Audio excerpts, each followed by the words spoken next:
O ar na mansão dos Medeiros, em Porto Alegre, era espesso e pesado. Uma mistura do perfume caro das orquídeas brancas com o cheiro de chuva iminente que subia do Guaíba. Era uma noite de celebração forçada, o tipo de evento que a alta sociedade gaúcha comparecia por obrigação e não por devoção. O 80º aniversário do doutor Hélio Medeiros era um marco, uma coroação não oficial de uma vida dedicada a consertar os corações alheios enquanto, talvez, negligenciava o seu próprio. A casa, um monumento de mármore e vidro no bairro de Três Figueiras, zumbia com um murmúrio de conversas polidas, o tilintar de taças de cristal e o som abafado de um quarteto de cordas tocando Villa-Lobos em um canto do vasto salão. No centro de tudo, como um sol envelhecido em torno do qual todos os planetas menores orbitavam, estava Hélio. Alto, ainda imponente apesar da fragilidade que a idade impõe, ele vestia um terno de linho que custava mais do que o salário anual da maioria dos presentes. Seus olhos, de um azul surpreendentemente claro, varriam a multidão com uma expressão que oscilava entre o tédio e a avaliação clínica. Ele não via amigos, via pacientes, passados ou futuros, uma coleção de artérias entupidas e válvulas defeituosas envoltas em seda e joias. Ao seu lado, como duas interpretações distintas do mesmo código genético, estavam seus filhos, Ricardo e Matias. Para o observador casual eram gêmeos idênticos, mesma altura, mesmo cabelo escuro e denso, mesmos olhos azuis herdados do pai. Mas para quem os conhecia, as semelhanças terminavam aí. Eram como duas moedas cunhadas com o mesmo molde, mas gastas por vidas inteiramente diferentes. Dr. Ricardo Medeiros era a imagem espelhada do pai em sua juventude, um cirurgião cardíaco de renome, cuja precisão no centro cirúrgico era legendária. Ele se movia com uma economia de gestos, seu rosto uma máscara de controle profissional. Conversava com um senador, a postura ereta, a taça de champanhe intocada na mão. Havia uma rigidez em Ricardo, uma frieza que muitos confundiam com arrogância, mas que era, na verdade, a armadura de um homem que acreditava que o mundo era um sistema complexo a ser decifrado e dominado. A emoção era uma variável desnecessária, uma complicação que poderia levar ao erro. E Ricardo Medeiros não cometia erros. Dr. Matias Medeiros, por outro lado, era a antítese do irmão. Ele havia se desviado do caminho dourado da cirurgia de elite para se tornar clínico geral em uma clínica movimentada, tratando de tudo, desde gripes infantis a corações partidos de idosos. Ele estava perto da varanda, rindo de algo que um antigo professor da faculdade lhe contara, sua linguagem corporal aberta e relaxada. Havia um calor em Matias, uma empatia que o tornava instantaneamente acessível. Onde Ricardo via um sistema, Matias via pessoas. Onde Ricardo buscava controle, Matias buscava conexão. Essa diferença fundamental era a fonte de uma fissura silenciosa, que percorria a fundação da família há décadas. A festa arrastava-se. Hélio, sentindo o peso das 8 décadas, bateu levemente com um talher em sua taça, o som agudo cortando a cacofonia social. Um silêncio expectante caiu sobre o salão. O quarteto de cordas parou no meio de uma frase musical. Todos os rostos se viraram para o patriarca. "Meus amigos", começou Hélio, a voz um pouco trêmula, mas ainda carregada da autoridade de um homem acostumado a ser ouvido. "Agradeço a presença de todos. 80 anos é um tempo considerável. Tempo suficiente para ver o mundo mudar, para ver a medicina saltar séculos em poucas décadas. Tempo suficiente para construir e para se arrepender." Uma pausa. A última palavra pairou no ar, estranha e fora de lugar. Matias franziu a testa, trocando um olhar rápido com Ricardo, que permaneceu impassível, analisando a reação da plateia. "Construí um legado", continuou Hélio, erguendo a taça. "Um nome, uma família de médicos. Meus filhos." Ele fez um gesto na direção deles. "Eles são meu maior feito. Diferentes, sim, como a mão direita e a esquerda. Uma corta com a precisão do aço, a outra sente o pulso da vida. Mas ambas são necessárias." O discurso era críptico, mais uma reflexão pessoal do que um agradecimento. Matias sentiu um calafrio. Seu pai raramente era introspectivo, muito menos em público. Havia algo de final naquelas palavras, um tom de despedida. "Mas o legado", disse Hélio, os olhos encontrando por um instante fugaz os de uma mulher idosa parada perto da porta da cozinha. Nem sempre é construído com os materiais que escolhemos. Às vezes, ele é forjado nas decisões difíceis, nas escolhas que fazemos no escuro quando ninguém está olhando para proteger aquilo que mais amamos.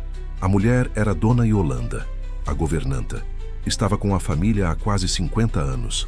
Uma figura silenciosa, quase invisível, que se movia pela casa como um fantasma benevolente. Mas naquele momento, sob o olhar do patrão, seu rosto se contraiu em uma máscara de pânico contido. Ela apertou o pano de prato que segurava com tanta força que os nós dos dedos ficaram brancos. O olhar que trocou com Hélio durou menos de um segundo, mas continha o peso de um segredo de décadas. Ninguém, exceto talvez Matias, que tinha o dom de notar as correntes subterrâneas da emoção, percebeu a troca. Então, um brinde, concluiu Hélio, a voz subitamente mais forte, como se quisesse apagar o que acabara de dizer. Não aos 80 anos que se foram, mas ao legado que permanece, a família e as escolhas que nos definem. Ele ergueu a taça aos lábios. O salão ecoou o gesto. Saúde, murmuraram dezenas de vozes. Hélio bebeu, e então o cristal escorregou de seus dedos. A taça caiu no chão de mármore com um estalo agudo, estilhaçando-se em 1000 pedaços. Hélio levou a mão ao peito, a expressão de surpresa congelada em seu rosto. Seus olhos azuis, antes tão analíticos, agora estavam arregalados, fixos em algo que ninguém mais podia ver. Pai? Chamou Matias, dando um passo à frente, a preocupação quebrando a atmosfera festiva. Hélio cambaleou. Um som gutural escapou de sua garganta.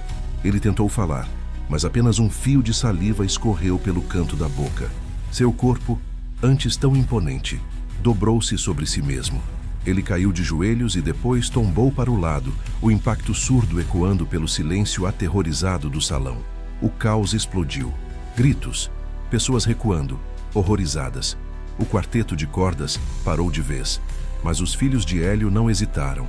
Anos de treinamento médico assumiram o controle, transformando-os de filhos em profissionais.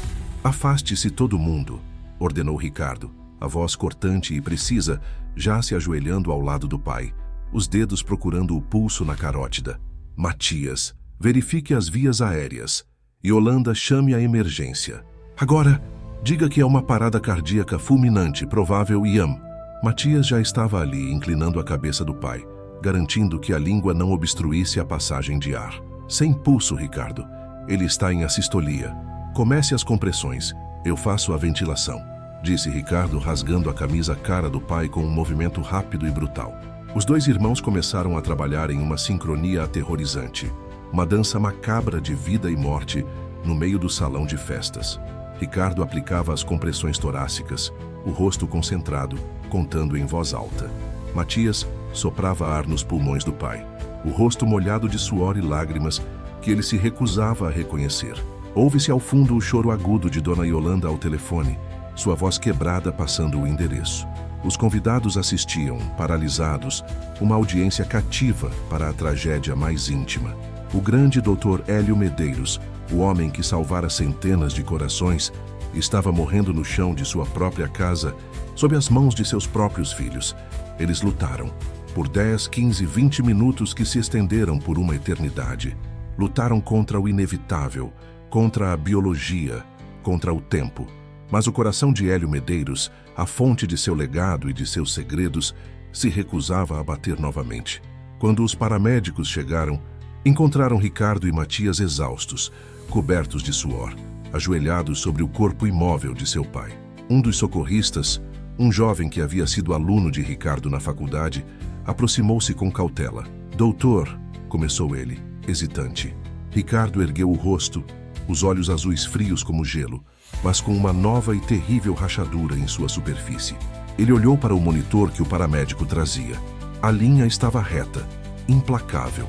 Ele se levantou lentamente, afastando-se do corpo como um cirurgião se afasta de uma mesa de operação após uma perda. Matias permaneceu ajoelhado, a mão ainda no peito do pai, como se pudesse, pela simples força da vontade, comandar o músculo a se contrair uma última vez. A médica da emergência, uma mulher experiente, fez os procedimentos protocolares, mas seu olhar para os irmãos era de pura compaixão. Finalmente, ela desligou o desfibrilador. "Eu sinto muito", disse ela suavemente. Hora do óbito, 22h14. O salão, antes cheio de vida, agora era uma câmara de silêncio e morte. O cheiro de champanhe derramado misturava-se a um odor metálico e final. Dr. Hélio Medeiros estava morto. Seu último brinde havia sido ao legado, às escolhas. E com seu último suspiro, ele havia deixado para trás um legado de perguntas e uma escolha que seus filhos, em sua ignorância, teriam que enfrentar. A verdade, selada por 50 anos, começava a vazar pelas rachaduras de uma família que acabara de se quebrar. Os dias que se seguiram à morte de Hélio foram um borrão de formalidades sombrias. O velório, realizado na mesma mansão que fora palco de sua queda, foi um desfile de rostos solenes, abraços desconfortáveis e condolências sussurradas. Governadores, desembargadores, reitores de universidades, todos vieram prestar sua última homenagem, não ao homem, mas à instituição que ele representava. A imprensa montou guarda do lado de fora dos portões, capturando imagens dos carros de luxo e das figuras importantes, narrando o fim de uma era para a medicina gaúcha. Matias moveu-se por tudo isso como um sonâmbulo. Ele aceitou a morte do pai com uma tristeza profunda, mas resignada. 80 anos, uma vida longa e plena. Um infarto fulminante era, para um cardiologista, quase uma morte poética. Uma rendição final ao órgão que ele passara a vida inteira tentando dominar. Era trágico, sim, mas era lógico. O corpo de seu pai, uma máquina complexa, simplesmente chegara ao seu limite. Matias encontrava um conforto melancólico nessa explicação. A natureza, no final, sempre vencia. Ele se concentrou em cuidar dos detalhes práticos, em consolar parentes distantes, em proteger Dona Yolanda, que parecia ter envelhecido 10 anos em uma única noite. Ela se movia pela casa em silêncio, os olhos vermelhos e inchados, evitando o olhar de todos. Ricardo, no entanto, não encontrava consolo. A resignação lhe era um conceito estranho. Para ele, a morte do pai não era um evento natural. Era uma falha no sistema. Uma falha que precisava ser analisada, dissecada e compreendida. Enquanto Matias recebia abraços, Ricardo se trancava no escritório do pai, um santuário de mogno e couro que cheirava a livros antigos e antisséptico. Ele sentou-se na imponente cadeira de couro de Hélio e ligou o computador. A senha, como sempre, era Hipócrates. Ricardo abriu os arquivos médicos de seu pai, um dossiê digital que ele mesmo ajudara a manter. Hélio era meticuloso.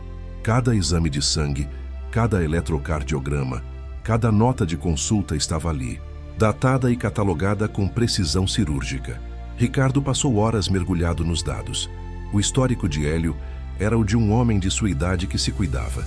Pressão controlada, colesterol no limite, exames de esforço anuais que mostravam uma capacidade cardíaca invejável. Ele tomava uma combinação padrão de medicamentos, um antihipertensivo, uma estatina para o colesterol e uma aspirina diária para a prevenção. Tudo em ordem, tudo dentro do esperado. Mas Ricardo não era um homem que se contentava com o esperado. Ele era um caçador de anomalias, treinado para encontrar o menor desvio que pudesse indicar uma catástrofe iminente. Ele continuou a cavar, comparando os exames do último ano mês a mês. E então ele encontrou uma pequena inconsistência, quase insignificante. Há 3 semanas, a prescrição do antihipertensivo de Hélio havia sido alterada. O seu médico de confiança, Dr. Alencar, um colega de faculdade, havia trocado o losartana, que Hélio usava há anos, por um novo medicamento, um bloqueador dos canais de cálcio. A nota da consulta digitada pelo próprio Dr. Alencar era sucinta. Paciente relata tosse seca persistente, trocando medicação por alternativa com menos efeitos colaterais. Ricardo franziu a testa. Tosse seca era um efeito colateral comum de outra classe de antihipertensivos, os inibidores da ECA, não do losartana. E mesmo que fosse, a troca para um bloqueador dos canais de cálcio não era a primeira linha de substituição mais comum. Era uma escolha médica plausível, mas não a mais óbvia. Era estranha. Ele pegou o telefone e ligou para Alencar. A conversa foi breve e tensa. "Ricardo, meus pêsames, meu filho", disse Alencar, a voz cansada. Seu pai era um gigante, Uma perda irreparável. Obrigado, Alencar. Escute, estou revisando os prontuários dele. A troca do antihipertensivo há 3 semanas. Você pode me explicar a lógica? O losartana não costuma dar tosse. Houve uma pausa do outro lado da linha. Uma hesitação que durou apenas 1 segundo, mas que para os ouvidos treinados de Ricardo soou como um alarme. Bem, Hélio insistiu, disse Alencar finalmente. Ele leu um artigo sobre os benefícios adicionais do novo medicamento. Você sabe como ele era, sempre na vanguarda, sempre querendo testar o que havia de mais moderno. Eu não vi contraindicação, então atendi ao pedido dele. Ricardo sentiu uma onda de frio. Seu pai, o cardiologista mais conservador e cético que ele conhecia, insistindo para trocar uma medicação estável por uma novidade baseada em um artigo? Não fazia sentido. Hélio desprezava o que chamava de medicina de revista. Ele mencionou qual artigo? Perguntou Ricardo, a voz baixa e controlada. Não me lembro. Ricardo, ele estava bem. O coração dele era forte, mas o tempo é implacável. Foi um evento súbito. Acontece. Eu sei o que acontece, Alencar. Eu vejo todos os dias. Mas isso não se encaixa. Ele desligou, o receptor do telefone parecendo gelado em sua mão. A dúvida, antes uma faísca, agora era uma chama fria queimando em sua mente. Negligência. Talvez não de Alencar, mas... E se o novo medicamento tivesse uma interação desconhecida? E se a dosagem estivesse errada? E se não fosse um infarto, mas uma arritmia fatal induzida quimicamente?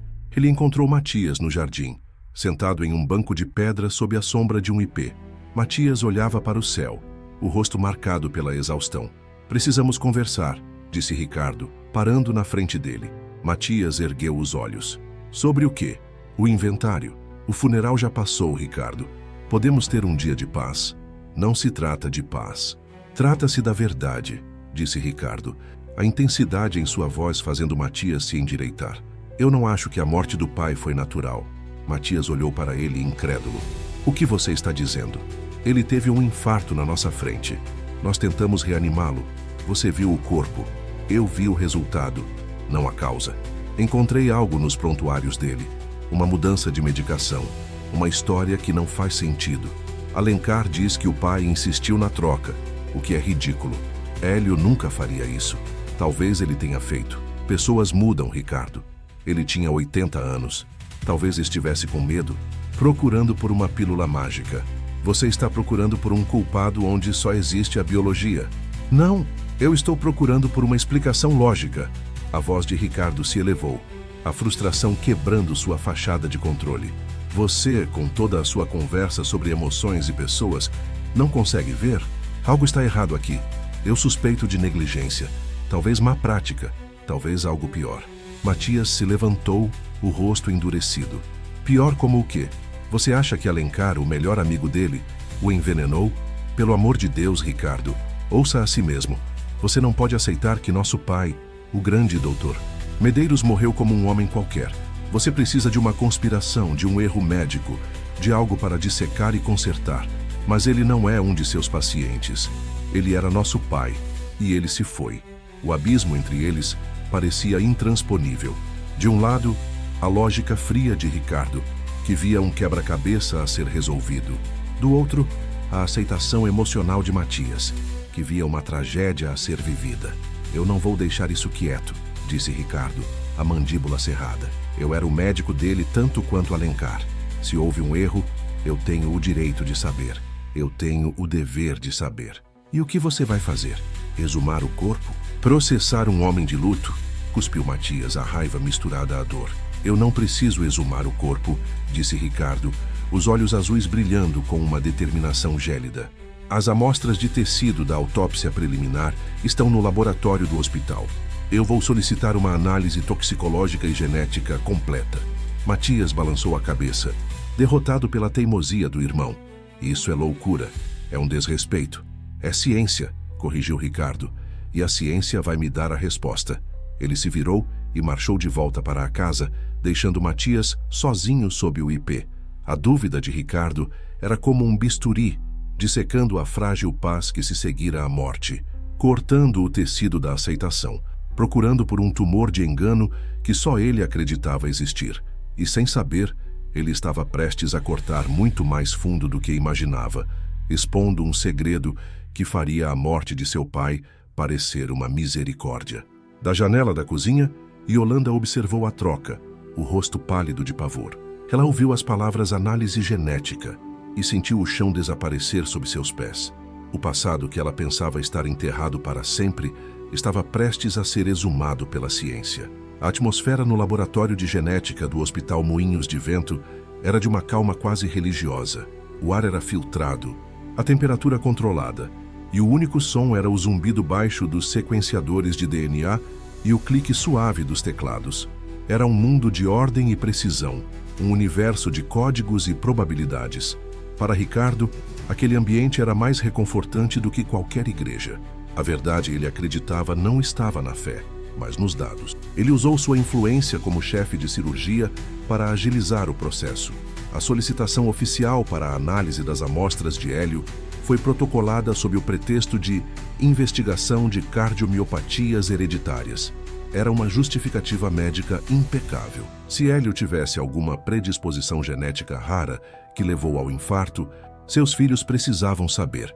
Ninguém no comitê de ética do hospital questionaria tal pedido. O desafio era convencer Matias. Ricardo sabia que uma abordagem direta, focada em sua suspeita de negligência, seria recebida com resistência. Ele precisava de um ângulo diferente.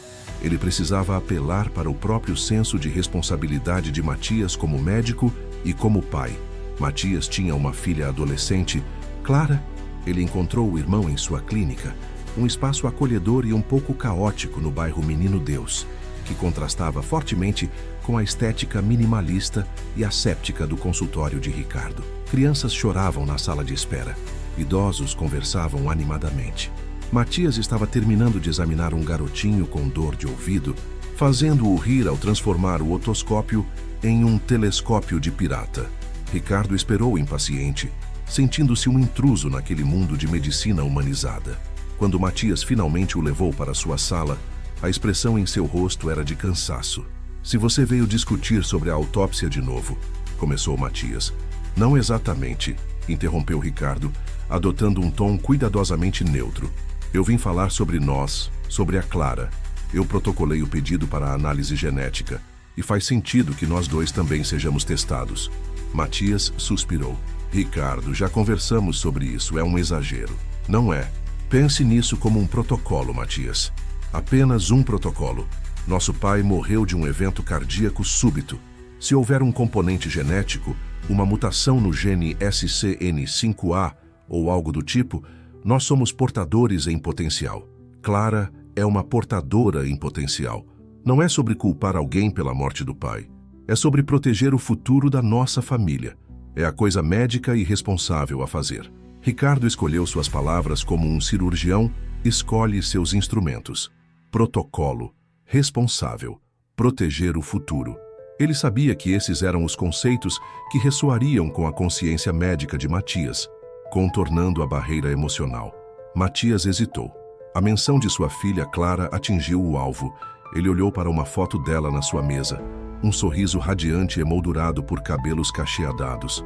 A ideia de que ele poderia estar carregando uma bomba relógio genética e passá-la para sua filha era insuportável. Você não está fazendo isso só por causa da Clara, está?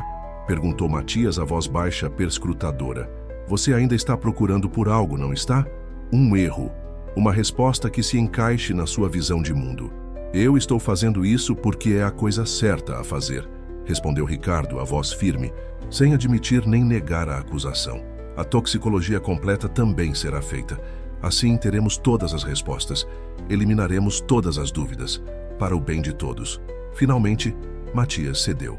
A lógica de Ricardo, embora impulsionada por uma obsessão que o perturbava, era inegável do ponto de vista médico. Tudo bem, eu farei, mas com uma condição. Se os resultados não mostrarem nada, nem genético, nem toxicológico, você deixa isso morrer. Você aceita que o pai simplesmente morreu, promete? Eu prometo, mentiu Ricardo. Ele não deixaria morrer até entender a troca de medicamentos, mas sabia que essa era a única maneira de conseguir a amostra de DNA de Matias. No dia seguinte, eles se encontraram no laboratório. A coleta foi rápida, um simples esfregaço da bochecha. Um procedimento indolor que continha o poder de reescrever a história. Enquanto um técnico de laboratório rotulava os tubos, H. Medeiros, R. Medeiros, M. Medeiros, Ricardo sentiu uma pontada de triunfo. Matias, por outro lado, parecia estar em um funeral, a expressão sombria, o olhar distante. Enquanto isso, na mansão, a agitação de Ricardo não passara despercebida a Yolanda. Ela o via em telefonemas tensos, o ouvia andando de um lado para o outro no escritório até tarde da noite. A palavra genética ecoava em seus pesadelos. 50 anos de silêncio a haviam transformado em uma mestra da dissimulação. Mas o medo agora era uma presença física, um nó frio em seu estômago. Ela tentou intervir, da sua maneira sutil e indireta. "O menino Ricardo não descansa", disse ela a Matias, enquanto lhe servia um café na cozinha. "Remoer a morte não traz ninguém de volta. Só machuca quem fica." "Eu sei, Yolanda, mas você conhece o seu irmão. Ele precisa de respostas", disse Matias, sem perceber o deslize. Ele, como todos na casa, frequentemente se referia a Ricardo como seu irmão, ao falar com Yolanda, um reflexo do afeto e da intimidade que ela compartilhava com eles. Mas a palavra irmão fez Yolanda estremecer. "Algumas respostas não devem ser procuradas, Dr. Matias", disse ela, a voz baixa, quase um sussurro. "Seu pai, ele era um homem bom, mas complicado. Ele fez o que achava que era certo. É melhor deixar os mortos em paz, pela memória dele." Seu apelo era tão carregado de uma angústia velada que Matias a olhou com mais atenção. "Yolanda, você está bem? Parece assustada." Ela forçou um sorriso trêmulo, os olhos se enchendo de lágrimas. "Estou velha, meu filho, e triste. Sinto falta do seu pai. É só isso." Ela se virou rapidamente, antes que ele pudesse ver a mentira em seus olhos. Mas a semente da dúvida havia sido plantada. Por que Yolanda estaria tão veementemente contra a investigação? O que ela sabia sobre as respostas que não devem ser procuradas? Os dias se transformaram em uma semana. A espera pelos resultados dos testes era uma tortura silenciosa. Ricardo mergulhou no trabalho, realizando cirurgias complexas com uma concentração ainda mais feroz, como se pudesse cortar a incerteza de sua vida com a mesma precisão de seu bisturi. Matias tentou voltar à sua rotina, mas a conversa com Ricardo e a estranha angústia de Yolanda o deixaram inquieto. A base de sua realidade parecia ter desenvolvido uma fina rachadura. Finalmente, o e-mail chegou ao computador de Ricardo. O assunto era clínico e direto. Resultados: análise genética, família Medeiros.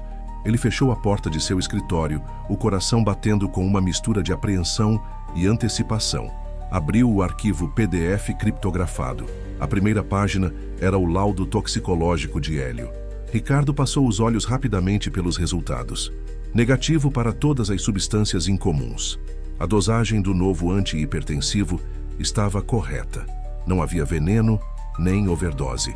Sua teoria de negligência ou má prática medicamentosa desmoronou. Uma ponta de decepção o atingiu, seguida por uma onda de nada.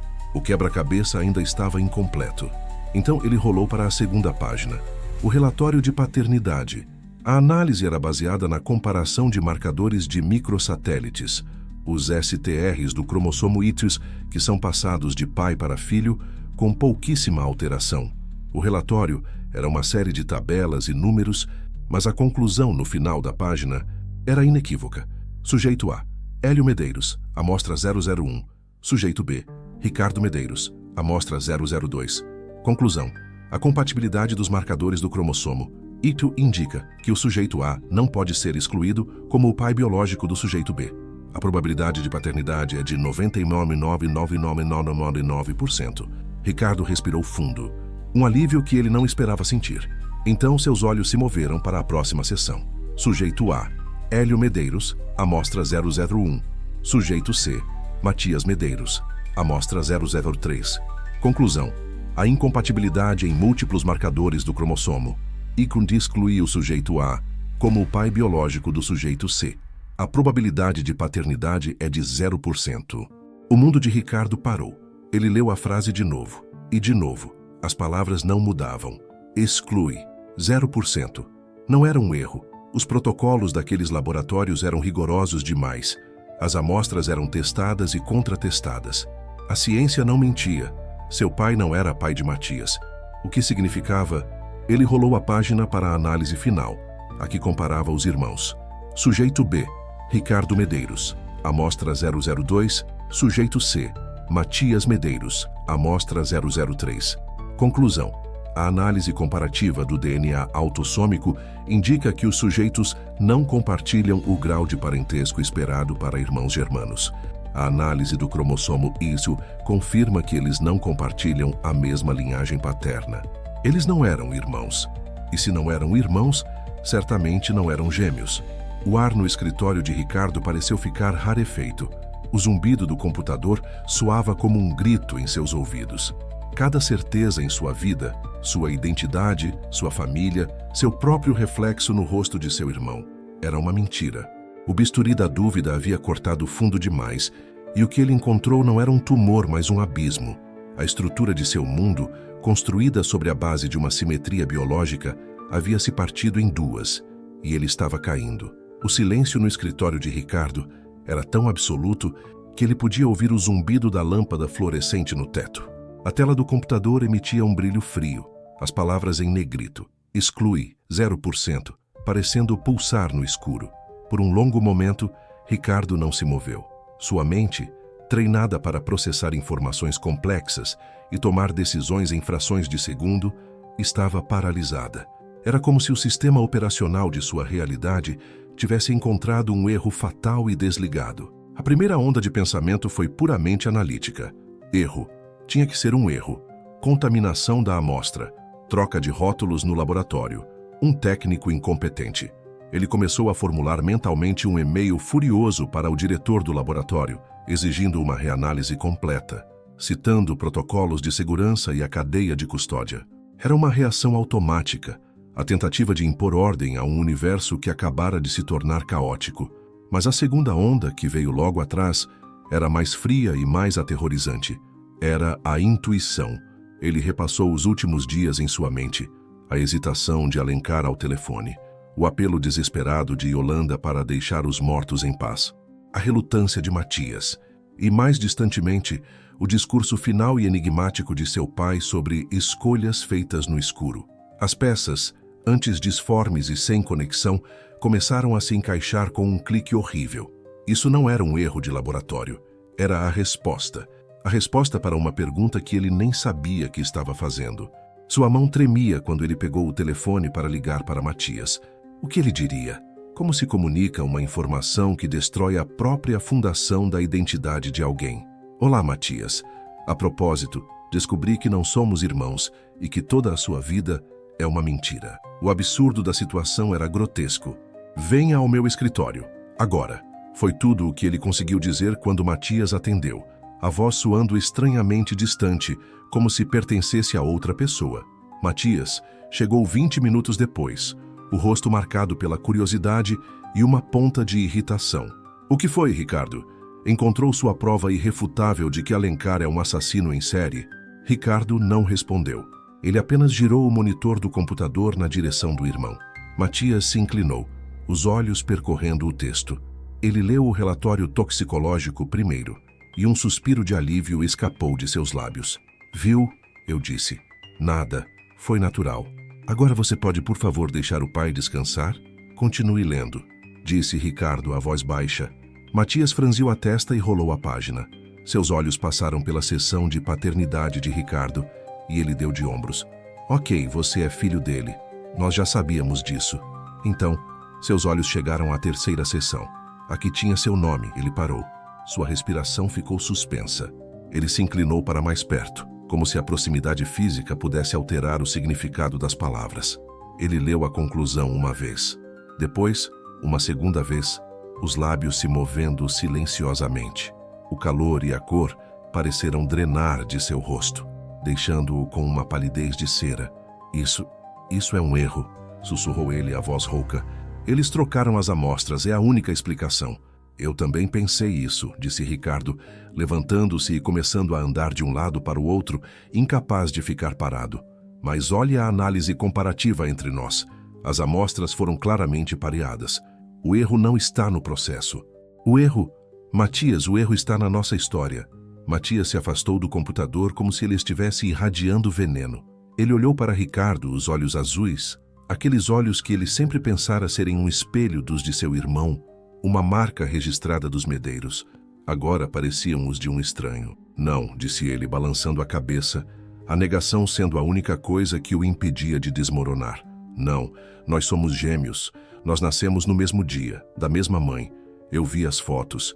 Eu ouvi as histórias a vida inteira. Nossa mãe, ela teria sabido. A menção da mãe deles, falecida há mais de uma década, trouxe uma nova camada de dor à sala. Ela era a parte calorosa da família, o contraponto à rigidez de Hélio. Teria ela feito parte da mentira? Talvez ela não soubesse, disse Ricardo, a mente trabalhando furiosamente, montando cenários. Talvez ela nunca tenha recebido alta com os 2 bebês certos. Talvez algo tenha acontecido no hospital. O que poderia ter acontecido? A voz de Matias se quebrou, a negação começando a ceder ao pânico. Bebês não desaparecem de hospitais e são substituídos por outros. Isso é enredo de novela, Ricardo, não a nossa vida. Ele parou ofegante e passou as mãos pelo cabelo. Ele olhou para suas próprias mãos, depois para o rosto de Ricardo. Pela primeira vez na vida, ele se procurou no rosto do irmão e não se encontrou. As pequenas diferenças que eles sempre atribuíram a idiosincrasias, a forma ligeiramente diferente do queixo, a maneira como o cabelo de Matias tinha uma onda que o de Ricardo não tinha. De repente pareciam abismos de dissimilaridade. Se eu não sou filho dele, a voz de Matias era um fio. Então de quem eu sou? Quem sou eu? A pergunta existencial pairou no ar, vasta e aterrorizante. A identidade de Matias, construída sobre o alicerce de ser um Medeiros, um médico, um gêmeo, havia sido pulverizada. Ele era um fantasma. Um cromossomo fantasma em uma linhagem que não era sua. A reação de Ricardo foi diferente. Seu choque inicial estava dando lugar a uma raiva fria e focada. Sua vida também era uma mentira, mas sua identidade central, ser filho de Hélio Medeiros, o herdeiro, permanecia intacta. Na verdade, havia sido solidificada. Ele agora era o único herdeiro. Mas essa constatação não lhe trouxe conforto, apenas uma sensação de traição tão profunda que o sufocava. Nosso pai fez isso, disse Ricardo, a voz carregada de uma certeza sombria. Aquele discurso na festa, escolhas feitas no escuro. Ele sabia, ele orquestrou isso. E Yolanda, ela também sabe. O pavor nos olhos dela quando eu falei sobre os testes. Ela é a chave. A menção de Yolanda fez Matias recuar. A mulher que o criara, que cuidara de seus joelhos ralados e lhe contara histórias para dormir. A ideia de que ela pudesse ser cúmplice de uma decepção tão monstruosa era impensável. Não, Yolanda não, gaguejou ele. Sim, insistiu Ricardo batendo com o punho na mesa, o som fazendo Matias estremecer. Abra os olhos, Matias, fomos enganados nossa vida inteira. Eu não sei por que ele fez isso, mas eu vou descobrir, e ela vai nos contar esta noite. A determinação de Ricardo era absoluta, mas por baixo dela, Matias podia ver a mesma rachadura que vira no dia da morte do pai, agora mais larga e mais profunda. Ricardo também estava perdido. Sua simetria, seu mundo ordenado, seu irmão gêmeo, tudo se fora. Ele estava se agarrando à raiva e à busca pela verdade, porque a alternativa era enfrentar o vazio. Matias afundou na cadeira, a cabeça entre as mãos. O zumbido em seus ouvidos era ensurdecedor. Ele tentou se lembrar do rosto de sua mãe, procurando por alguma pista, algum olhar que pudesse ter traído o segredo. Nada, apenas amor e aceitação. Teria sido ela tão enganada quanto eles? Ou teria sido uma participante silenciosa na fraude? Ele olhou para Ricardo, que agora estava ao telefone cancelando suas cirurgias para o dia seguinte. Aquele homem que ele amara e com quem competira, a quem ele se comparara por toda a sua vida, era um estranho. A conexão que ele sempre sentira, o laço inexplicável de gêmeos era uma ilusão? Ou seria possível que um vínculo pudesse se formar, tão forte quanto o sangue, mesmo na ausência dele? O cromossomo fantasma havia deixado um vácuo em sua alma. Matias Medeiros não existia, e o homem sentado em seu lugar não tinha ideia de quem era, de onde viera, ou como poderia continuar a viver em um mundo onde cada memória, cada fotografia, cada história de infância era uma peça de uma elaborada e cruel mentira.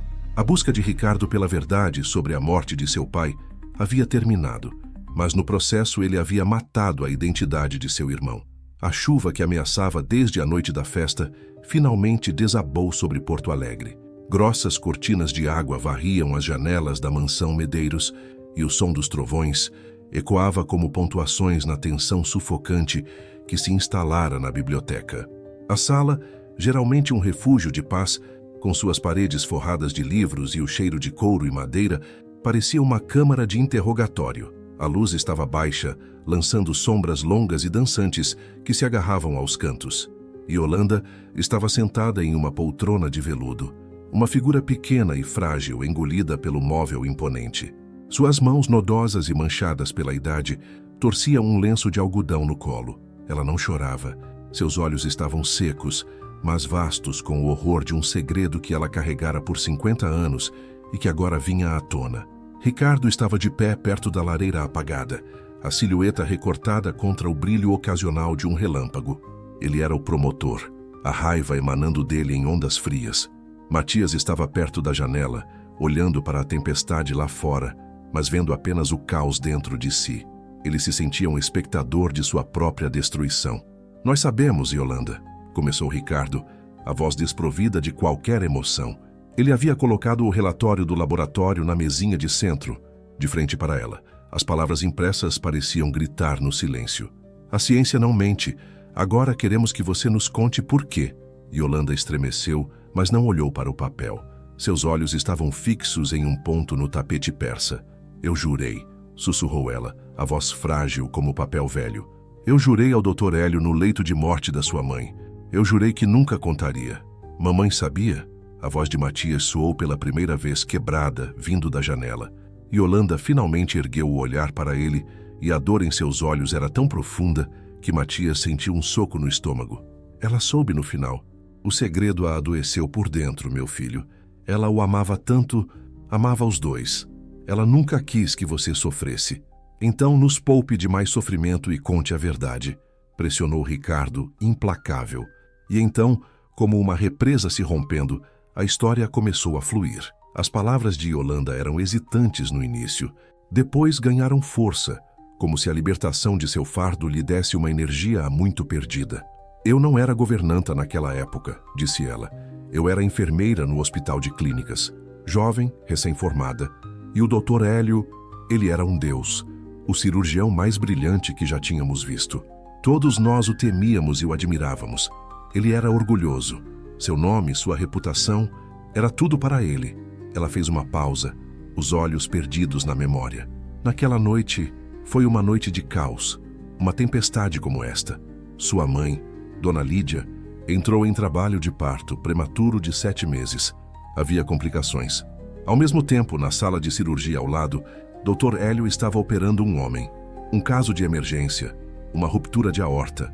O homem era simples, do interior. Chamava-se Javier Vargas. Matias sentiu o nome como uma marca de ferro quente em sua pele. Javier Vargas. Dr. Hélio cometeu um erro. Continuou Yolanda, a voz baixando. Um erro pequeno, um grampo mal colocado. Mas foi o suficiente. O homem sangrou na mesa. Ninguém poderia tê-lo salvado depois daquilo. Foi um erro claro, inegável. A carreira dele estaria acabada. Homicídio culposo. O grande Dr. Medeiros destruído. Ricardo fechou os olhos. A mancha na reputação perfeita de seu pai. Era isso.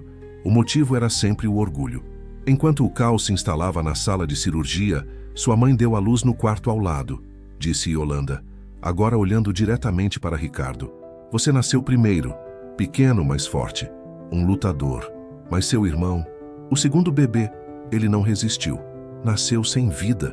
A revelação caiu na sala. Outra camada de tragédia sobre a mentira.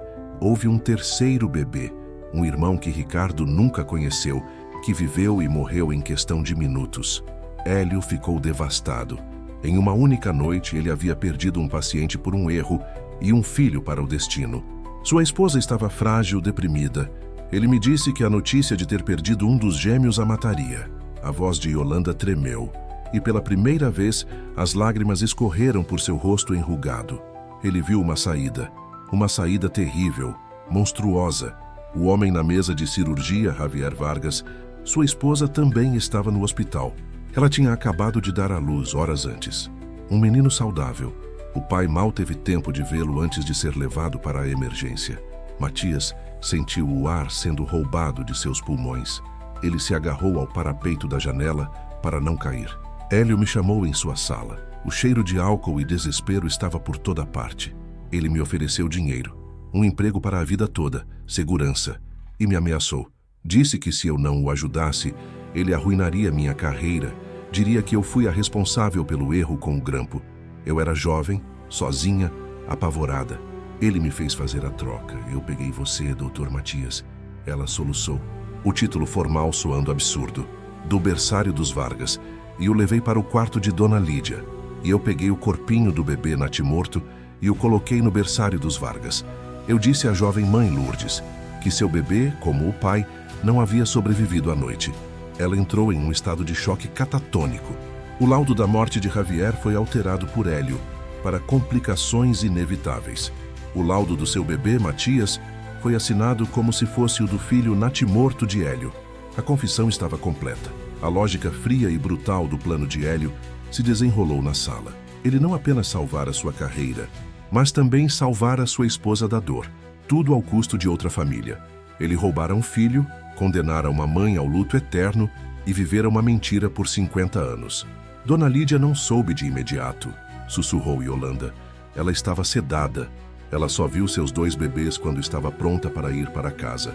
Ela os amou, mas anos depois ela começou a suspeitar. As diferenças entre vocês, pequenas no início, tornaram-se mais evidentes. Ela o confrontou.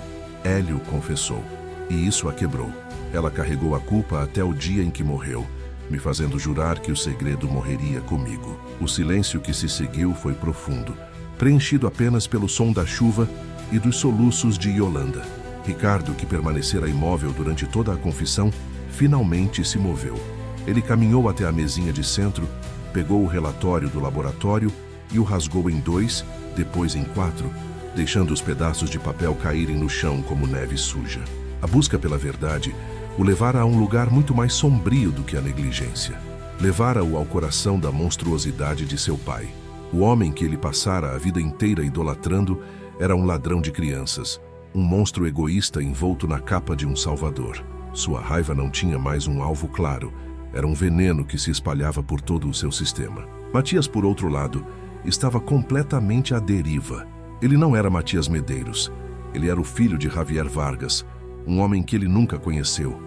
Sua mãe estava viva? Ou teria Hélio cuidado para que ela também desaparecesse?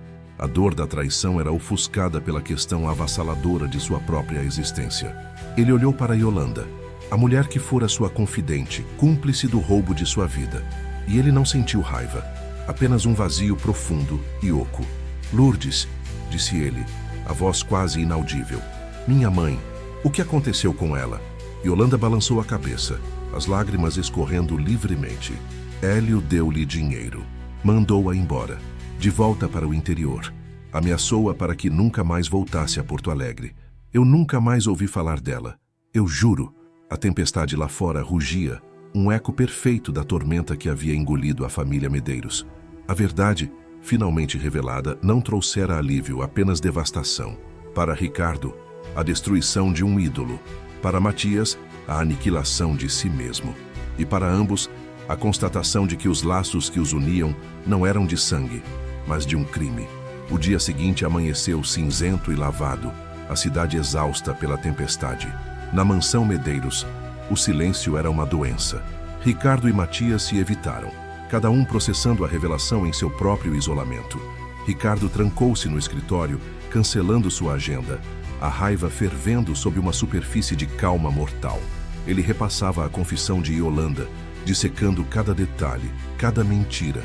A traição de seu pai era uma ferida que ele não sabia como começar a tratar. Seu mundo, antes um modelo de ordem e lógica, era agora um labirinto de enganos. Para Matias, o silêncio era ainda pior. Ele andava pelos corredores da casa que não era sua, olhando para os retratos de ancestrais que não eram seus. Cada objeto, cada memória, parecia zombar dele. Ele não era um Medeiros. A constatação era um mantra doloroso em sua mente. Mas se ele não era Matias Medeiros, quem ele era? A necessidade de saber, de encontrar qualquer fragmento de sua verdadeira identidade, tornou-se uma obsessão, a única coisa que o impedia de se afogar no vazio.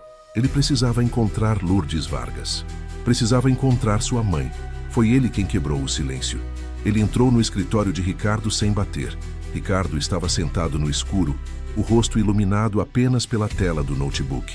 "Eu vou procurá-la", disse Matias, a voz firme com uma nova determinação. "Minha mãe, eu preciso saber se ela está viva."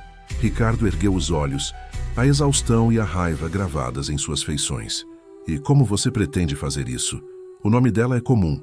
Yolanda disse que Hélio a mandou para o interior há 50 anos. Ela pode estar em qualquer lugar, ou em lugar nenhum. Eu não me importo. Eu vou começar pelo hospital, pelos registros antigos. Preciso encontrar o arquivo de nascimento. O nome completo dela, a cidade de origem. Qualquer coisa." Houve uma longa pausa. Ricardo olhou para o homem à sua frente, o estranho que ele chamara de irmão por toda a sua vida. Ele viu a dor crua nos olhos de Matias, uma vulnerabilidade que contrastava com sua própria raiva blindada. E pela primeira vez, sentiu algo além da traição, uma ponta de responsabilidade. O pai dele, havia causado aquilo. A busca obsessiva de Ricardo pela verdade havia detonado a bomba. Talvez fosse seu dever ajudar a juntar os pedaços. "Você não vai conseguir acesso a arquivos de 50 anos atrás, sem uma ordem judicial ou contatos", disse Ricardo, a voz pragmática de sempre. "Eu tenho contatos." Ele se levantou. "Eu vou com você." Matias ficou surpreso. "Por quê?" "Porque Hélio era meu pai", disse Ricardo, a palavra "meu" pesando no ar. "A dívida é dele, e aparentemente eu sou o único que restou para pagá-la." A busca começou no arquivo morto do Hospital de Clínicas, um porão poeirento que cheirava a papel em decomposição. Com a autoridade de Ricardo, eles conseguiram acesso aos grossos livros de registro da época. Levaram horas, folheando páginas amareladas e quebradiças, a caligrafia desbotada quase ilegível. Finalmente encontraram. Vargas Javier, entrada na emergência. Data e hora. Causa da entrada: trauma torácico. Cirurgião responsável: Dr. Hélio Medeiros. Causa da morte: parada cardiorrespiratória, devido a complicações cirúrgicas. Ao lado, em outra coluna, a informação que procuravam: contato de emergência: Lourdes Terra Vargas. Endereço: Linha Brasil, Garibaldi, Rio Grande do Sul. Garibaldi, o coração da região vinícola da Serra Gaúcha. A viagem de carro de Porto Alegre para a Serra foi tensa e silenciosa. A paisagem mudava gradualmente do concreto da cidade para as colinas verdes e ondulantes cobertas de vinhedos. Era um cenário de uma beleza serena, que contrastava violentamente com a turbulência dentro do carro. Pela primeira vez, Ricardo e Matias estavam juntos, despojados de suas identidades familiares, unidos apenas por um crime antigo. "O que você vai dizer a ela, se a encontrarmos?" perguntou Ricardo, quebrando o silêncio. Matias olhou pela janela, para as fileiras de parreiras que passavam. "Eu não sei. Como se apresenta a uma mulher que acredita que você morreu há 50 anos? Como se explica que a dor dela foi a base da felicidade de outra pessoa?" Ele se virou para Ricardo. "O que você vai dizer?" Ricardo não respondeu. Ele não tinha palavras para a enormidade do pecado de seu pai. Chegaram a Garibaldi no final da tarde.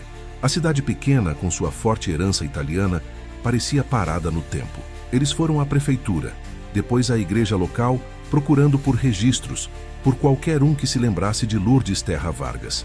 Encontraram um padre idoso que, depois de muito pensar, lembrou-se da história. "Ah, a pobre Lourdes. Ah, uma tragédia. Perdeu o marido e o filho recém-nascido na mesma noite. Ela voltou para a casa dos pais na Linha Brasil, mas a tristeza a consumiu. Venderam a propriedade alguns anos depois e foram embora. Ouvi dizer que ela foi para um convento, outros que se mudou para longe para tentar esquecer. O rastro parecia ter esfriado, mas ao saírem da igreja, uma senhora sentada em um banco na praça os chamou. Ela os ouvira conversando com o padre. "Vocês procuram por Lourdes Terra?" perguntou ela, os olhos pequenos e curiosos. "Eu era vizinha dela. Pobre alma. O que fizeram com ela foi um crime." Ricardo e Matias se entreolharam. "O que a senhora quer dizer?" perguntou Matias. "Ela não enlouqueceu de tristeza", disse a velha senhora baixando a voz. Ela foi expulsa. Um homem da cidade grande, um doutor importante, veio aqui. Deu dinheiro aos pais dela. Ameaçou-os. Disse que se Lourdes não fosse embora e ficasse quieta, coisas ruins aconteceriam. Eles a mandaram para o oeste, para a casa de uma prima distante perto da fronteira. Eu nunca mais a vi, mas nunca esqueci o medo nos olhos dela. Oeste, fronteira. A busca tinha uma nova direção. A jornada os forçou a uma nova dinâmica. Despojados dos papéis de irmãos, eles eram dois homens em uma missão. Ricardo, com sua mente lógica, traçava rotas e planos, fazia telefonemas, lidava com a burocracia. Matias, com sua empatia, era quem conversava com as pessoas, quem sentia o caminho, quem decifrava as meias palavras e as memórias esquecidas. Eles se tornaram, ironicamente, uma equipe mais eficaz do que jamais foram como gêmeos. O rastro os levou a pequenas cidades, a cartórios empoeirados, a conversas com estranhos em postos de gasolina e armazéns. Era uma jornada pela alma do Rio Grande do Sul e pela sua própria história perdida. Em cada parada, Matias sentia que estava se aproximando, não apenas de uma mulher, mas de si mesmo. As paisagens, os sotaques, a comida simples, tudo parecia estranhamente familiar, como uma memória muscular de uma vida que ele nunca viveu. Ricardo observava tudo com uma distância calculada, mas algo dentro dele estava mudando. Ele via o mundo de onde Matias viera, um mundo de trabalho duro, de simplicidade, de laços comunitários. Ele comparava isso com sua própria criação, na frieza estéril da mansão Medeiros, sob a sombra de um pai exigente e uma mentira esmagadora. Pela primeira vez, ele se perguntou quem dos dois havia realmente sido roubado. Finalmente, em uma pequena cidade perto de Uruguaiana, eles encontraram o que procuravam: um registro de propriedade. Um pequeno vinhedo quase falido em nome de Lourdes T. Vargas. O endereço era uma estrada de terra a 20 quilômetros da cidade. Enquanto dirigiam, o coração de Matias batia descontroladamente. Estava perto. Depois de 50 anos vivendo a vida de outro homem, ele estava prestes a encontrar a sua. E ele estava aterrorizado. Ricardo parou o carro no topo de uma colina. Lá embaixo, aninhado em um vale, havia um pequeno pedaço de terra, uma casa simples, um galpão e fileiras de videiras, algumas parecendo bem cuidadas, outras abandonadas. Era um lugar de beleza e decadência, de luta e persistência. É ali, disse Ricardo, a voz baixa. Matias não conseguia respirar.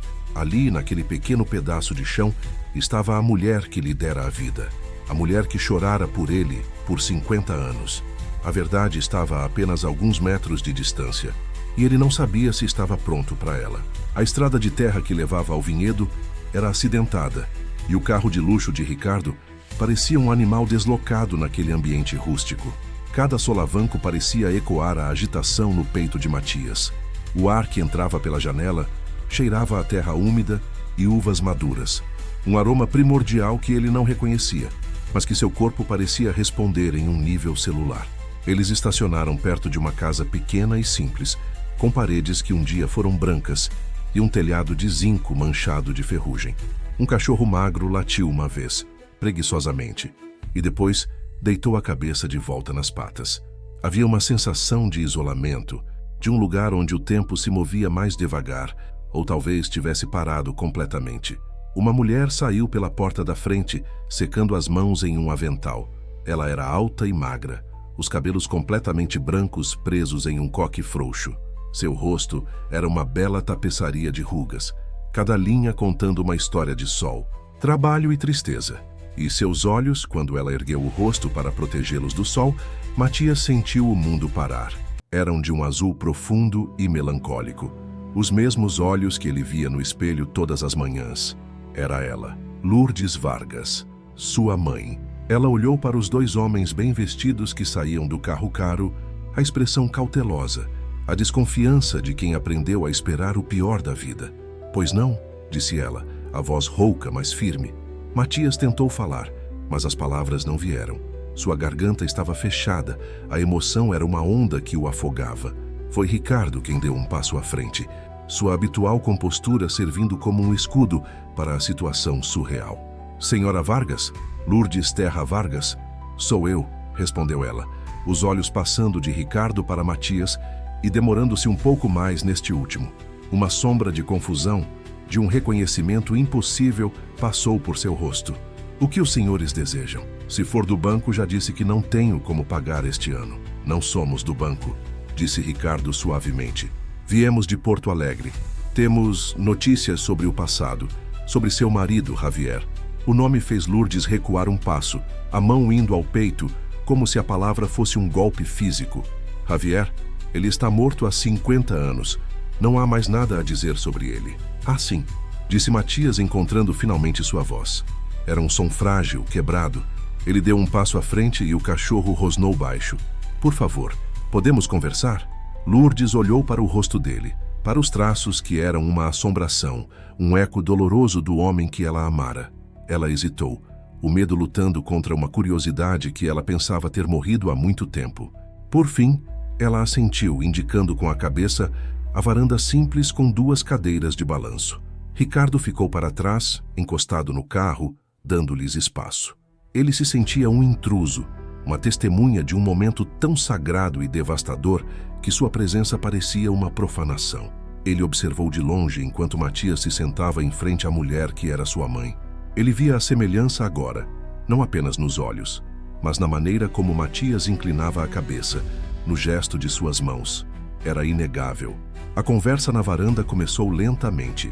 Matias não sabia por onde começar. Então começou pelo fim. Ele falou sobre a morte de Hélio Medeiros. Ao ouvir o nome, o rosto de Lourdes se transformou em uma máscara de ódio frio. Aquele homem, ele era o diabo em pessoa, ele tirou tudo de mim. Ele tirou mais do que você imagina, disse Matias, a voz embargada. E então, ele contou a história. A confissão de Yolanda, a troca dos bebês, a mentira que durou meio século. Lourdes ouviu em silêncio absoluto, o corpo rígido, as mãos cerradas no colo. Seu rosto não registrava choque ou surpresa, mas uma espécie de validação sombria, como se a história mais louca do mundo fizesse um sentido terrível. Quando Matias terminou, as lágrimas escorrendo livremente por seu rosto, Lourdes permaneceu em silêncio por um longo tempo. O único som era o do vento nas videiras. Finalmente ela falou, a voz um sussurro carregado de dor. Eu sabia. Matias olhou para ela confuso. Como? Não com a cabeça, com o coração, disse ela. Quando aquela enfermeira me disse que meu filho estava morto, algo dentro de mim não acreditou. Eles me mostraram um corpinho, mas não parecia o meu menino. Havia um silêncio nele. O meu filho eu o segurei por alguns minutos depois que ele nasceu. Ele era quente, ele gritava, ele era vida. O bebê que me mostraram era cera fria. Ela ergueu o olhar para Matias, e agora as lágrimas também brotavam de seus olhos. Eles me chamaram de louca. Disseram que era o luto. O Dr. Medeiros me deu dinheiro, me ameaçou, disse que se eu fizesse barulho, eu acabaria em um hospício. Meus próprios pais acreditaram nele. Eles me mandaram para cá para me recuperar, para me esconder. Ela estendeu a mão trêmula e tocou o rosto de Matias, os dedos traçando a linha de sua mandíbula. Mas uma mãe nunca esquece.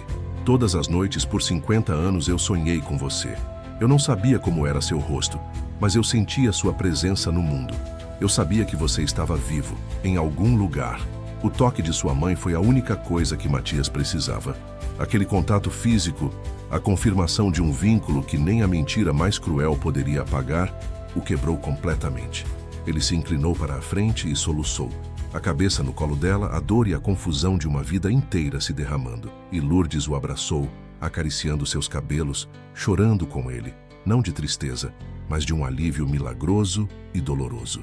O filho que ela pensava estar morto havia voltado para casa. De longe, Ricardo assistiu à cena, e ele sentiu um tipo de solidão que nunca havia conhecido.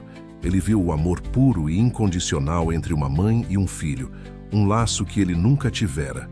Sua mãe, Lídia, o amara, sim, mas sempre houve uma distância, uma tristeza nela que ele nunca entendeu. Agora ele entendia. Ela estava de luto por um filho e se sentia culpada por criar outro que não era seu. E Hélio, o amor de Hélio, sempre fora condicional, baseado em desempenho, em sucesso, em manter o nome Medeiros no topo. Ricardo olhou para o vinhedo, para a terra que deveria ter sido a herança de Matias. Uma vida de trabalho honesto, de conexão com a natureza, de simplicidade. Era uma vida que ele, Ricardo, sempre desprezara como sendo menor. Mas agora, vendo a cena na varanda, ele percebeu a riqueza que havia sido roubada de Matias e a pobreza emocional de sua própria criação dourada. A mentira de Hélio não apenas roubara a identidade de Matias, roubara de Ricardo a chance de ter um irmão de verdade, de crescer em uma casa que não fosse construída sobre um alicerce de engano. Quando Matias e Lourdes finalmente se acalmaram, ele a ajudou a se levantar e eles caminharam em direção a Ricardo. Lourdes olhou para o rosto de Ricardo, tão semelhante e ao mesmo tempo tão diferente do de seu filho. Ela não viu um inimigo, mas outra vítima da arrogância de Hélio. "Você é o filho dele, não é?" perguntou ela, a voz calma. Ricardo assentiu, incapaz de falar. "Eu sinto muito por você também", disse ela. "Nenhum de nós escolheu isso." Naquele momento, sob o céu da fronteira, os três estavam unidos, não por sangue ou por lei, mas pela ferida comum que um homem lhes infligira. A verdade havia sido encontrada, mas a cura, eles sabiam, estava apenas começando. O retorno a Porto Alegre foi o oposto da viagem de ida. O silêncio agora não era de tensão, mas de exaustão e profunda reflexão. Matias sentou-se no banco do passageiro, olhando a paisagem passar, mas sua mente estava a quilômetros de distância, no pequeno vinhedo onde deixara sua mãe com a promessa de voltar em breve. Pela primeira vez em sua vida, ele sentia o chão firme sob seus pés, mesmo que esse chão fosse um pedaço de terra quase falido na fronteira. Ele sabia de onde vinha. O nome Javier Vargas não era mais um fantasma, era uma raiz. Ricardo dirigia as mãos firmes no volante, mas por dentro ele era uma tempestade. A imagem da reunião de Matias com Lourdes o assombrava. A pureza daquele momento expôs a artificialidade de sua própria vida. A mansão Medeiros, que sempre representara poder e segurança, agora lhe parecia um mausoléu, um monumento a uma grande mentira. O legado de seu pai não era de excelência médica, mas de crueldade e engano. E ele, Ricardo, era o herdeiro desse legado manchado. Quando chegaram à mansão, o lugar parecia frio e estranhamente vazio. Yolanda os esperava na porta, os olhos inchados de quem passara os últimos dias chorando. Ela não perguntou nada, apenas olhou para o rosto de Matias, viu a paz misturada à dor e soube que eles a haviam encontrado. "Eu sinto muito, meu menino", sussurrou ela para Matias, a mão tocando seu braço. "Eu fui fraca. Eu deveria ter falado." "Você estava com medo, Yolanda", respondeu Matias, a voz sem raiva. Todos nós tínhamos medo dele, de uma forma ou de outra. Naquela noite, os dois homens sentaram-se na biblioteca, o mesmo lugar da confissão, mas a dinâmica havia mudado para sempre. Não havia mais promotor e réu, apenas duas vítimas tentando navegar pelos destroços. "O que você vai fazer?" perguntou Ricardo a voz baixa. Matias demorou a responder. "Eu não sei ao certo, mas eu sei quem eu sou. Eu sou Matias Terra Vargas. Eu sou médico, e eu sou filho de uma mulher que precisa de mim. O vinhedo dela está morrendo. O banco vai tomá-lo." "Isso não é problema seu", disse Ricardo quase por hábito. "Você não tem obrigação." "É claro que é problema meu", interrompeu Matias, a paixão em sua voz surpreendendo a ambos. "É a única coisa que é realmente minha. Aquela terra, aquela casa, é a minha herança, não esta." Ele gesticulou para a sala luxuosa ao redor deles. Ricardo ficou em silêncio. Ele entendeu. Matias estava escolhendo a verdade, por mais pobre e difícil que fosse, em vez da mentira confortável em que fora criado. "Eu quero que você saiba", continuou Matias, "que apesar de tudo, eu sempre o considerei meu irmão. O vínculo que tínhamos, eu não acho que fosse uma ilusão. Nós crescemos juntos. Sofremos juntos sob o mesmo teto. Isso é real." Ricardo sentiu um nó na garganta. "Eu também." A admissão foi difícil, um som rouco em uma sala cheia de livros sobre anatomia e doenças. Eu invejava você." Matias olhou para ele chocado. "Me invejava? Você era o herdeiro, o filho de ouro. Eu era sempre o segundo. Você era livre", disse Ricardo, a confissão saindo em um jorro. "Você escolheu seu próprio caminho. Você se conectava com as pessoas. Eu só sabia seguir as regras dele, construir a armadura como ele queria. Eu nunca soube como ser outra coisa senão o filho do Dr. Hélio Medeiros. E agora, eu não sei se quero mais ser." Foi o momento mais honesto que eles já haviam compartilhado. A mentira que os separara por sangue havia paradoxalmente permitido que se conectassem como homens. O dinheiro, disse Ricardo de repente, a herança de Hélio, é minha por lei, mas não é minha por direito. Metade dela deveria ter sido sua. Eu não quero o dinheiro dele, Ricardo. Não é o dinheiro dele. É um instrumento. Use-o. Salve o vinhedo. Compre equipamentos, contrate pessoas, faça-o florescer, não como um presente nem por pena, mas como restituição, como a única forma de começar a consertar o que ele quebrou. Matias olhou para Ricardo e viu pela primeira vez não o cirurgião arrogante ou o filho obediente, mas um homem lutando para encontrar sua própria moralidade. Ele assentiu. Eu aceito, mas nos meus termos. A vida, a partir daquele ponto, se bifurcou. Matias mudou-se para o vinhedo. Ele não abandonou a medicina. Abriu uma pequena clínica na cidade vizinha, atendendo a comunidade local, muitas vezes em troca de produtos ou trabalho. Nas horas vagas, ele aprendia a cuidar das videiras com sua mãe. Juntos eles trabalharam a terra e, ao fazê-lo, curaram as feridas de suas próprias almas. Com os fundos que Ricardo forneceu, eles revitalizaram a propriedade, plantando novas mudas e construindo uma pequena vinícola. Eles a chamaram de Vinha da Terra, uma homenagem ao nome de solteira de Lourdes e à sua reconexão com suas raízes. A vida era dura, mas era real. Era sua. Ricardo permaneceu em Porto Alegre, mas ele também mudou. Ele assumiu a direção do departamento de cardiologia do hospital, mas sua abordagem era diferente. Ele instituiu programas de atendimento gratuito, mentorou jovens médicos com uma paciência que nunca tivera e começou a ouvir mais seus pacientes. A armadura havia rachado e o homem por baixo era mais humano. Ele vendeu a mansão Medeiros, o monumento à arrogância de seu pai, e mudou-se para um apartamento menor, doando grande parte do dinheiro para fundações de pesquisa médica e para um fundo de compensação para vítimas de erro médico. Yolanda foi morar em uma casa de repouso tranquila, paga por Ricardo. Matias a visitava ocasionalmente. O perdão era um processo lento, mas ele entendia que ela também fora uma prisioneira do segredo de Hélio. Ela morreu em paz alguns anos depois, finalmente livre de seu fardo. Quanto à suspeita original de Ricardo, a que deu início a tudo, a verdade era a mais simples e irônica de todas. A autópsia completa e a revisão do caso confirmaram sem sombra de dúvida que a morte de Hélio Medeiros fora exatamente o que parecia: um infarto agudo do miocárdio, massivo e fulminante. Um evento natural e inevitável para um homem de sua idade. A busca de Ricardo por um crime o levara à verdade, mas o crime que ele encontrou era infinitamente pior do que qualquer negligência médica. Ricardo e Matias nunca mais se chamaram de gêmeos. A palavra não se aplicava mais, mas eles se tornaram irmãos. Irmãos por escolha. Uma vez por ano, Ricardo dirigia até a Vinha da Terra para a colheita. Ele trabalhava ao lado de Matias sob o sol, as mãos de cirurgião sujas de terra. À noite, sentavam-se na varanda com Lourdes, bebendo o vinho que haviam produzido, um líquido escuro e rico que tinha o gosto da verdade. Eles não eram ligados pelo sangue que corria em suas veias, mas pela história compartilhada, pela dor superada e pela escolha consciente de forjar um novo laço, mais forte e mais honesto do que qualquer um que a biologia poderia ter lhes dado.